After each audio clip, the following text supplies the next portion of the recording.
Hi mga palangga, good morning. Happy Sunday sa tanan. Manimba ta.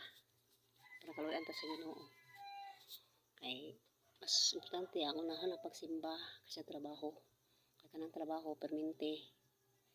Ang simba pa nagsara sa semana kay isa lang. Dapat gahinan nato ang Ginoo mga palangga. Kay kung wala ang Ginoo, wala pud biyata ning kalibutan.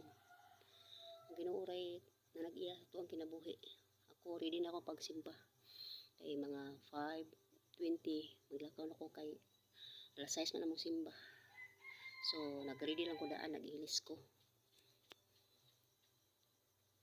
Muna kong attire.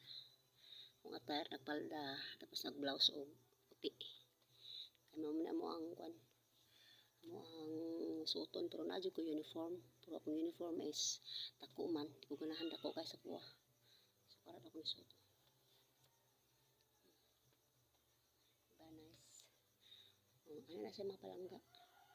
Magsimba ta kay kung puro trabaho itong gahinan, wala gid na siya mapalangga. Bisan sa paning kamot na to. Igo ra gid sa kaon. Pero kakwarta man to pero agi ra. Anong kapo ginang manimba ta kay para puro pud ba nga grasyahan ta sa Ginoo kaluyan ta. Amo na siya mga